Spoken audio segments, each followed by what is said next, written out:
जर्रा जर्रा ये सब निभे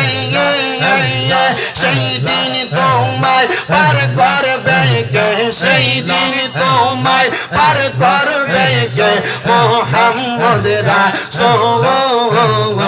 আগে রাতে পার হবে তুই ফুল সে রাতের ফুল মারহাবা আল্লাহ আল্লাহ আল্লাহ আল্লাহ আল্লাহ আল্লাহ আল্লাহ 40,000 বাবা চর লাগবে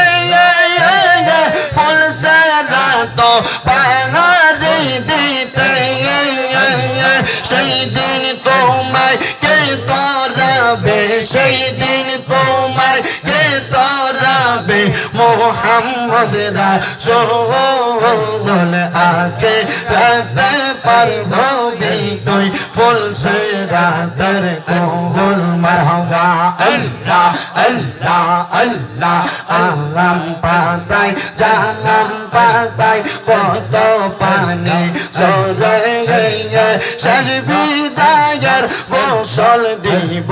বড়ই পাতার জলে মারহাবা আল্লাহ আল্লাহ আতর গোলাপ সুরমা চন্দন সিটাই দিব রে ও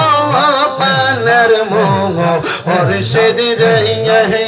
তুমি ধীরে ধীরে ফিরে ফিরে চাওয়া আইয়ো রে মারহাবা আল্লাহ আল্লাহ আমার বিয়ার যাত্রী আমি চারজনের দেখি আমদার ঘরে নামাই দিয়া দিব আমায় ফাঁকি মারহাবা আল্লাহ আল্লাহ এই কবরে নূরের নবী আলাই বরে ও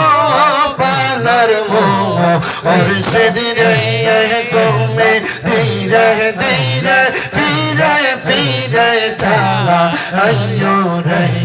মারহাবা আল্লাহ আল্লাহ আল্লাহ আল্লাহ আল্লাহ আল্লাহ আল্লাহ আল্লাহ লা ইলাহা ইল্লাল্লাহু মুহাম্মাদুর রাসূলুল্লাহ সাল্লাল্লাহু আলাইহি ওয়াসাল্লাম একটা জবানও বন্ধ রাখবেন না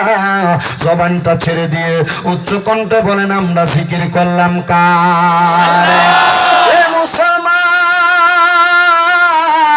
এ আল্লাহর জিকির সবাই করে কিন্তু এই জিকির করনেওয়ালা জাকেরের দল হইল দুইটা একটা ঈমান আইনা আর একটা ঈমান না আইনা যারা ঈমান আইনা আল্লাহরে ডাকে তাদের অবস্থা মরার সময় বড় ভালো যারা ঈমান না আইনা শুধু আল্লাহর পথে চলে বইলা বইলা ডাকে এর অবস্থা বড় খারাপ ভয়াবহ হবে ওই ঈমানদার এবং বেঈমান ঈমানদার এবং বেআমল আমলওয়ালা এবং বেআমল ব্যক্তিদের কথাগুলো আপনাদের কাছে বলতে চাই ওই যে বলছিলাম কত মানুষ মারা যাওয়ার সময় বিছানার মধ্যে প্রস্রাব পায়খানা কইরা দেয় এটার কারণটা আপনারা একটু মনোযোগ দিয়ে শোনার চেষ্টা করবেন আমার আল্লাহ